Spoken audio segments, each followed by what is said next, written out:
2, 1. Thanks again, Tom. Well, as Tom said, this has been an interesting day. It's been an interesting process. One of the other sessions that I attended today had to deal with student disclosures. And again, I hate to keep on using the phrase, there was nothing earth-shattering out of that. One of the things, one of the purposes of us being here, obviously, is to see if we're going to be able to pick up or find anything new that we didn't know, and also to reaffirm or confirm a lot of the things that we already do know. And I'll address it a little bit later, but also the FaceTime that we get with some of the senior policy advisors is worth its weight in gold. But during the student disclosure session, there was nothing new. Basically, what they did is they just ran down all the disclosures that are required and specified and really, hammered home where they need to be and how they need to be presented.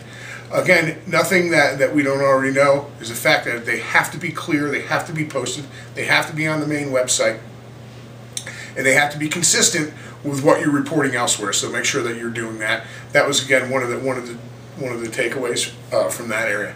As Tom said, we ended up today again in another town hall meeting in the Q&A period with senior policy officials about gainful employment. As he earlier stated, some questions posed by Ray Testa and some others did cause the department to huddle. And again, it's clear that this is still a work in progress. One of the things, though, that gives me a little bit of concern is something that we're considering, and I had a private conversation with a couple senior policy folks about this, was the release of the draft data that's going to be coming up on the repayment rates and with the debt-to-income measures. We're a little bit concerned about that because what we were able to hear and see from the department officials was that they're really not exactly sure how they're going to release, but more importantly, when they're going to release this. We know that there's some appropriations implications that are going on here right now. The department is looking for money to implement this program.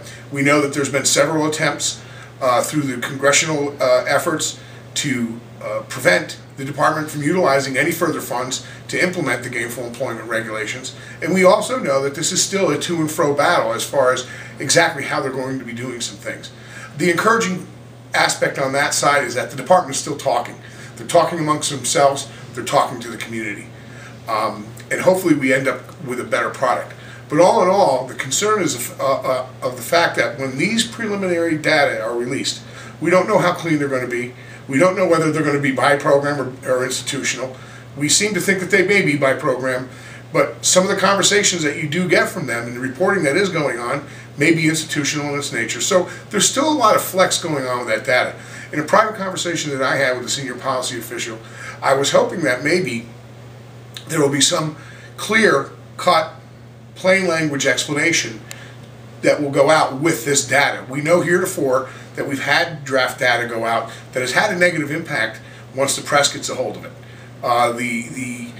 The rationale behind releasing this data is that it's FOIable, which means that anybody can request the data and take it. And it's the department's pretense that they would rather release this in general than to release it little by little by little. And that may in fact be the better way. We'll be having some policy discussions amongst ourselves about how we're going to handle this and maybe be able to get out in front of it. And there's still a long way to go in the process. Again, it would not surprise myself or maybe some others that if some of this stuff does not end up in negotiated rulemaking. Not very likely. They don't want to get into the meat, and they certainly don't want to renegotiate the whole concept. But there may be, it sounds like there may be some mechanical things that are going to bridge into the loan issues on areas where they still have questions of exactly how they're going to mechanically do this. So there you have it. That's the end of day 3. It's been a long concert. It's been a long conference. We've been here for 3 full days, and it feels more like we've been here for a full week. As I said earlier, we did a lot of walking. We got a lot of FaceTime with some key policy people within the department. Networking with a lot of our colleagues, both within our space, in the cosmetology space, and outside of it. And all in all, I think it's been a very, very time well spent for Tom and myself, and also Ray has been along with us. So we appreciate you taking the time to look at these blogs. Again, please, I'm going to implore you one more time. Go to the IFAP. They said that they will start posting some of the questions that were raised during these town hall meetings, probably by next week sometime or the week after. The other thing is that you can go to the Department of Ed website and you can see some of the sessions, because as many of these sessions were recorded.